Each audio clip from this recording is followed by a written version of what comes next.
Welcome to another episode of Play Opera. This week is a lockdown party. I hope you've got your dancing shoes on. I've got mine ready.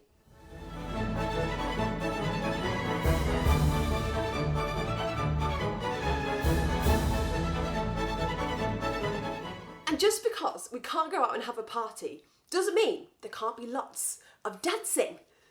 So, to warm us up, meet Carmine, who's not only a fantastic dancer, but also an opera dance choreographer. A choreographer is someone who creates the dance moves that our singers perform on the stage. Hi there! So, when we are creating an opera, anytime there's a party scene, the choreographer's job is to make it look realistic and exciting. A common dance that's seen in many operas is the polonaise. The polonaise is typically performed in a pair, as a duet, where there's a leader and a follower. Carmine is now going to dance the polonaise from the opera Eugene Onegin by the composer Tchaikovsky. Try saying that with me. It goes like this. Chai, cough, ski.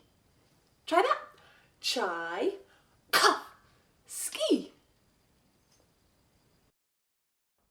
Here we are, ready to dance a polonaise from the opera Eugene Onegin.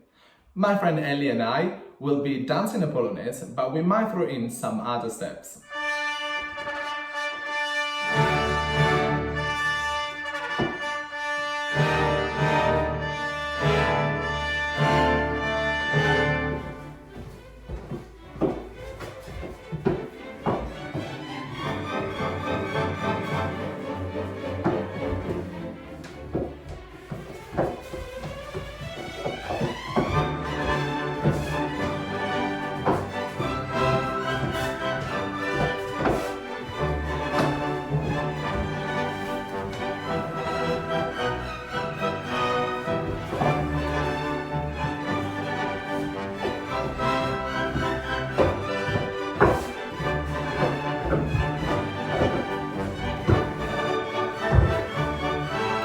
Now we know how to dance.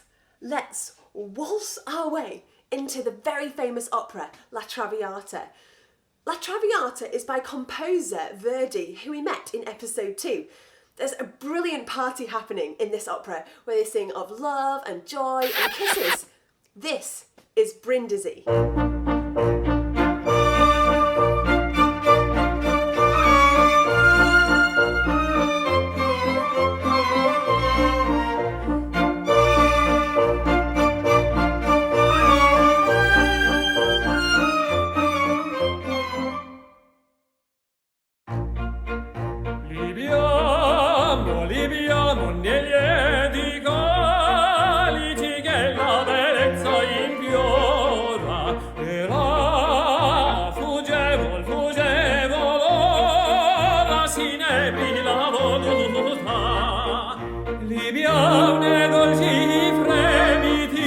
Suscita l'amore, poiché quello più al cuore onnipotente va. Alibiamo, amore, amor, tra i conici più tali baci avrà. Trovai, soproni,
opera called Die Fledermaus. Die Fledermaus means the bat, or literally the flying mouse, and was composed by Johann Strauss. So, we are going to Prince Orlovsky's Masked Ball, which is the scene for a hilarious story of mistaken identity. We've got 4 main characters who each pretend to have other plans, but secretly come in disguise to the party. So, let's listen to Prince Orlovsky singing to his guests to welcome them to his masked ball.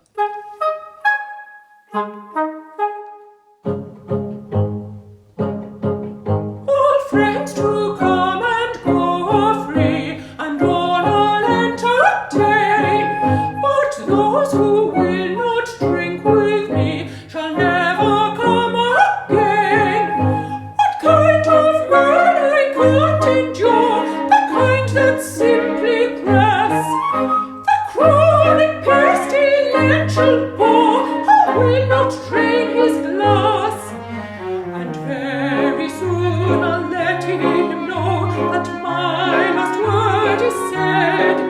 I take the glass and throw it so directly at his head. I take the glass and throw it so directly at his head.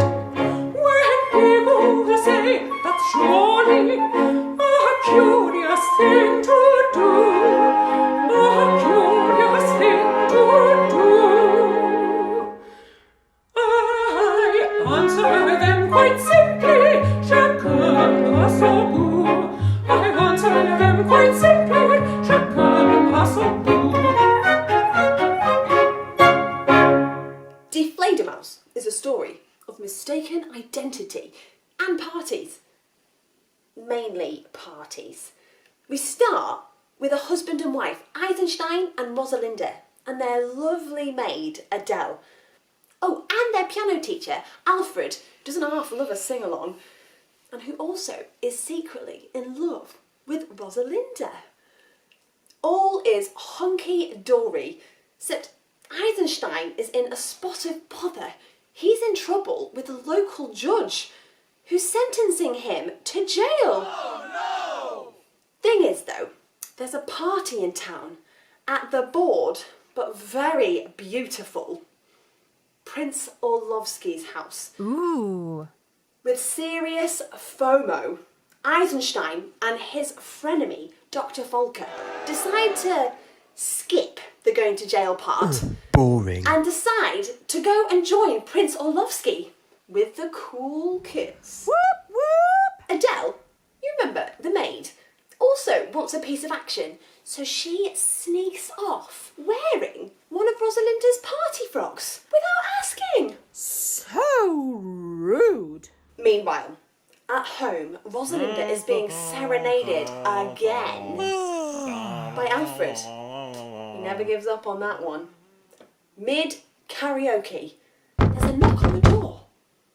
It's the local constabulary, and they've come to get Eisenstein and take him to his jail sentence. You're Mistaking Alfred for Eisenstein, they cart him off.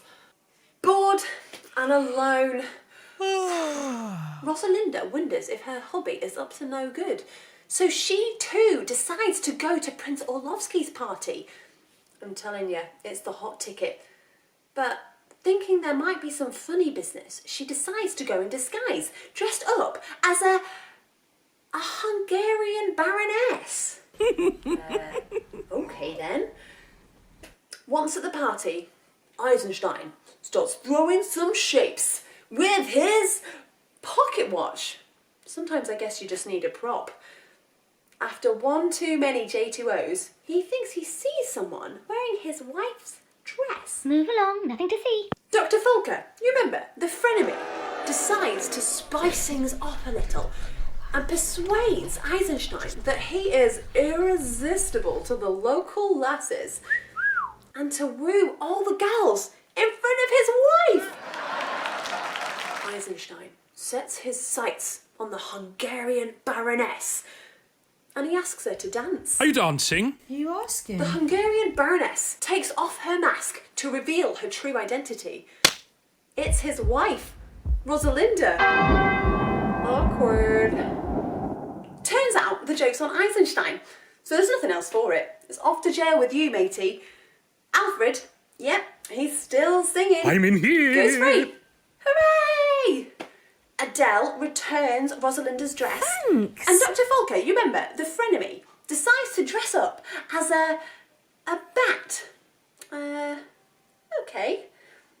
And that is the batty tale of Die Fledermaus by Johann Strauss. Yep, no clue there. But moving on. After all that partying, I'm just about ready for a lie down. And we will be taking a rest after today's episode. Play Opera Season 1 is coming to a close, but we'll be back in a few weeks with Season 2. We're going to be exploring the different styles of music that have helped influence opera and delving into the story and the music of Mozart's magic flute. So, this week, we learn how to dance. And so for the WNO challenge, I want to see a picture of a move. It could be like this. Or how about like this? Or it could be something that you choreograph yourself. So take a picture of it and send it into the usual email or tag us on social media, #WNO challenge. And in the meantime, why not check out the WNO website where you can learn how to make a mask for the masked ball of Die Fledermaus and gingerbread from last week's story, Hansel and Gretel. We'll see you soon, so don't go far. Bye for now.